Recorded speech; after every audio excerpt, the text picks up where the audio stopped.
Question number 2 देखिए, which factor are not included in the prime factorisation of a composite number. अगर कोई composite number है उसके हम प्राइम फैक्टर्स निकालते हैं तो कौन सा नंबर उसमें क्या होगा, कंपोजिट नंबर में प्राइम फैक्टर्स में इंक्लूड नहीं होगा। एग्जाम्पल देखिए, जैसे एग्जाम्पल हमारा 12 है। अब 12 के हमें प्राइम फैक्टर निकालने हैं तो कैसे निकालेंगे, 2 मल्टीप्लाई 2, 2 2 4 और 4 3 क्या होता है 12। ये हमारे 12 के प्राइम फैक्टर आ गए। अब इस फैक्टर में जो प्राइम नंबर हैं कौन सा नंबर इंक्लूड नहीं होगा, तो सबसे पहले इसमें क्या हो जाएगा, 1 तो नहीं आएगा, ठीक, ये नंबर नहीं आएगा। और इसमें क्या हो जाएगा, अगर 12 को भी मल्टीप्लाई कर लेते हैं 12 भी नहीं आएगा, क्योंकि हम अगर 2 2 4, 4 3 12, 12 की मल्टीप्लाई 1 से करेंगे 12 हो जाएगा, 12 की मल्टीप्लाई 12 से करेंगे तो 144, यानी ज़्यादा हो जाएगा। तो इसलिए कोई सा भी अगर कंपोजिट नंबर है उसके प्राइम फैक्टर निकालते हैं तो कौन सा इंक्लूड नहीं होगा प्राइम फैक्टराइजेशन, तो 1 इंक्लूड नहीं होगा और नंबर इटसेल्फ इंक्लूड नहीं होगा। एक और एग्जांपल से समझते हैं।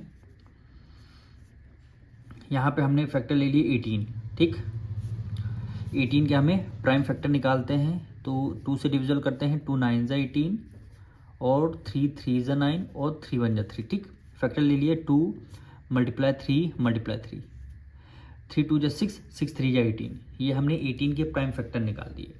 अब इसमें कौन सा नंबर इंक्लूड नहीं होगा, ठीक, वो नंबर 1 नहीं होगा, ठीक, और नंबर इटसेल्फ 18 भी आपका ये इसमें प्राइम फैक्टर में इंक्लूड नहीं होगा, ये दो नंबर इंक्लूड नहीं होंगे।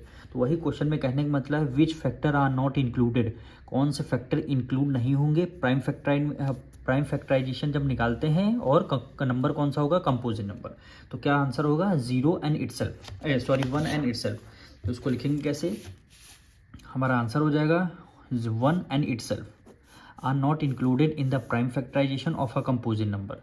जब कोई कंपोजिट नंबर है उसका हम प्राइम फैक्टराइजेशन निकालते हैं तो प्राइम फैक्टराइजेशन ना ही 1 इंक्लूड होगा ना ही वो नंबर खुद इंक्लूड होगा, यानी इटसेल्फ। ये हमारा क्या हो जाएगा, आंसर हो जाएगा। और इसका थर्ड पार्ट देखिए, write the greatest 3 digit number. क्या बोला, greatest 3 digit number and express it in terms of prime factors. आपको ग्रेटेस्ट 3 डिजिट नंबर लिखना है, उसको किन टर्म्स में एक्सप्लेन करना है, फैक्टर्स के फॉर्म में, यानी प्राइम फैक्टर्स के फॉर्म में एक्सप्लेन करना है। तो ग्रेटेस्ट की बात आ जाए, ग्रेटेस्ट नंबर कौन सा होता है, 9 होता है, ठीक। स्मॉलेस्ट नंबर की बात आ जाए 0 होता है। तो ग्रेटेस्ट 3 डिजिट नंबर यानी जितने डिजिट हैं उतनी बार 9 लिखेंगे, यानी ग्रेटेस्ट 3 डिजिट नंबर 3 टाइम 9 हो जाएगा, ठीक। तो यहाँ पे इसको करेंगे, द ग्रेटेस्ट 3 डिजिट नंबर, कितने कितने डिजिट हैं, 3 डिजिट हैं, तो उतने टाइम 9 हो जाएगा, उतने ही टाइम 9 हो जाएगा। अब जो नंबर है इसको किसके फॉर्म में, प्राइम फैक्टर्स के फॉर्म में एक्सप्लेन करना है। तो 999 का प्राइम फैक्टर निकालते हैं, तो 999, ठीक, प्राइम फैक्टर निकालते हैं। अब लास्ट में देखिए वंस डिजिट चेक करते हैं सबसे पहले, इवन नंबर है कि ऑड नंबर है, ये डिजिट क्या है, ऑड नंबर है। ऐसे स्टार्ट तो 2 से करते हैं, लेकिन डिजिट लास्ट में है ऑड नंबर, तो स्टार्ट इस बार किससे करेंगे, 3 से स्टार्ट कर देंगे, क्योंकि अगर इवन नंबर होती तब हम 2 से स्टार्ट करते। 3 से करते हैं, 3 3 ज़ा 9, 3 3 ज़ा 9, 3 3 ज़ा 9, ठीक। फिर लास्ट में 3 आया, और नंबर आया, तो हम 3 से स्टार्ट, 333 जान रहे हैं, 1 से 3 से डिविजल होगा, 3 1 ज़ा 3, 3 1 ज़ा 3, 3 1 ज़ा 3, ठीक। लास्ट में फिर से ऑड नंबर आ गया। अब 3 की डिविजिबिलिटी रूल क्या कहती है, 1 + 1 + 1 कितना, 3 हो गया। 3 की डिविजिबिलिटी रूल कहती है, अगर डिजिट का सम कर देंगे, अगर हम डिजिट का सम कर देंगे, डिजिट का सम अगर 3 की टेबल से डिविजल हो रहा है तो वो नंबर भी आपका 3 से डिविजल हो जाएगा। अब तो 101 आएगा, 111 आ गया, अब इसको भी 3 से डिविजल करना होगा। देखिए 3 3 ज़ा 9, यहाँ पे क्या है, 11 है, तो हमने 2 को कैरी दे दिया, यहाँ पे क्या हो गया, 21 हो गया, तो 3 7 ज़ा 21, ठीक। और देखिए अब 37 देखिए, ये आपका क्या है, प्राइम नंबर है, ये किसी टेबल से डिविजिबल नहीं होगा, स्वयं अपने से, यानी 30 क्या लिखेंगे, 37 1 ज़ा 37, ये अपनी खुद की टेबल में आएगा, ये किसी से डिविजिबल नहीं करेंगे। अब इसके प्राइम फैक्टर हमें निकालने हैं, 999 प्राइम फैक्टर कौन आ गए, 3 मल्टीप्लाई 3 मल्टीप्लाई 3 और मल्टीप्लाई 37, ठीक। ये आके प्राइम फैक्टर, अगर इसको और शॉर्ट में आपको करना है तो 3 कितने, 3 टाइम है, तो 3 कितने, 3 टाइम है, 3 की पावर 3 हो जाएगी, मल्टीप्लाई 37, ठीक। 3 की पावर 3 यानी 3 कितने हैं, 3 टाइम है, ये देखिए 1 2 3 टाइम है। तो इसको ना और शॉर्ट करने के लिए हमने लिख लिया 3 की पावर 3 मल्टीप्लाई 37 लिख लिया, ये 999 के प्राइम फैक्टर्स हो जाएंगे। क्वेश्चन नंबर 4 देखिए, write the smallest 4 digit number and express it as a product of its prime factors.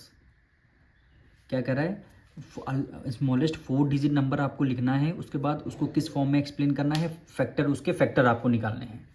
तो सबसे पहले स्मॉलेस्ट 4 डिजिट नंबर, इसमें सबसे स्मॉलेस्ट यूनिट होती क्या है, स्मॉलेस्ट डिजिट हमारी क्या होती है, 0 होती है। तो 4 डिजिट है तो 4 टाइम 0 नहीं लिखेंगे कि 0 4 टाइम लिख जाए उसकी कोई वैल्यू नहीं होगी, तो इसलिए 4 डिजिट बोला है। 3 टाइम्स हम 0 लिखेंगे, 1 टाइम में 1 लगा देंगे। देखिए कैसे, स्मॉलेस्ट की बात हो रही है तो 4 डिजिट यानी 3 टाइम 0 लिखेंगे, 1 2 3, 3 टाइम 0 लिखा और उसके पहले 1 लगा दें, तब हमारी डिजिट ये 4 डिजिट नंबर हो गया। 1 2 3 4 डिजिट, स्मॉलेस्ट 4 डिजिट नंबर हो गया। अब इसके क्या है, प्राइम फैक्टर्स हमें निकालने हैं, तो प्राइम फैक्टर्स निकाल लेंगे 1000 की, प्राइम फैक्टर निकाल लेंगे 1000 से। अब लास्ट में देखिए इवन नंबर है, लास्ट में क्या है, इवन नंबर है, तो इवन नंबर है तो आपका 2 से ज़रूर डिविजल होगा। जब भी प्राइम फैक्टर निकालेंगे तो हम 2 से स्टार्टिंग करेंगे। इवन नंबर है तो 2 से स्टार्टिंग करेंगे, और नंबर है तब हम 3 या 5 या 7 से स्टार्ट कर देंगे। देखिए 2 5 जा होता है 10, ठीक है, 2 5 जा 10 हो गया, ये 2 5 जा एक करके अब क्या 2 0 बचे, 2 0 का हमने राइट डाउन कर लिया, ठीक। 500 है, ये भी अभी भी और नंबर, इवन नंबर है आपका, तो ये 2 से डिविजल हो जाएगा। 2 से करेंगे, 2 2 जा 4, यहाँ 5 है, 1 कैरी दे दिया, यहाँ 10 हो गया, 2 5 जा 10 हो गया, 1 0 बचा, 0 को राइट डाउन कर लिया। अभी भी इवन नंबर है, 2 से डिविजल हो जाएगा। 2 1 जा 2, 2 2 जा 4, 1 कैरी दे दिया, यहाँ पे कितना हो गया 10 हो गया, और 2 5 जा 10 हो जाएगा, ठीक। अब लास्ट में यहाँ पे क्या है, और नंबर है, लास्ट में और नंबर है। 2 से हो गया, अब 3 से देखते हैं होता है कि नहीं होता। तो 3 की डिविजिबिलिटी रूल क्या कहती है, डिजिट का सम कर लेंगे। 5 + 2 7, 7 + 1 8, 8 आ गया कि 8 3 से डिविजल होगा, नहीं होगा। तो एक और डिविजिबिलिटी रूल है, 5 के लास्ट में 5 हो या फिर 0 हो, दोनों नंबर आ गए, वो किससे 5 से डिविजल हो रहा, तो यहाँ पे 5 आ रहा तो 5 से डिविजल हो जाएगा। 5 2 जा 10, 2 कैरी दे दिया, 25 हो गया, 5 5 जा 25। अब 25 आ गया, 5 की टेबल में आता है, 5 5 जा 25, ठीक। और फिर क्या हो गया, 5 1 जा 5 हो गया। ये सारे प्राइम फैक्टर निकल के आ गए। अब इसको लिखेंगे कैसे, 1000 कितने टाइम 2 है, 1 2 3, 3 टाइम 2 है, 1 2 3। 5 कितने टाइम है, 3 टाइम है, तो यहाँ पे लेंगे 5 × 5 × 5, ठीक। 2 कितने हैं, 3 टाइम, तो 2 की पावर क्या हो जाएगी, 3 हो जाएगी, मल्टीप्लाई 5 की पावर क्या हो जाएगी, 3 हो जाएगी, 5 की पावर 3 हो जाएगी। यही क्या हो जाएगा, इसका आंसर हो जाएगा।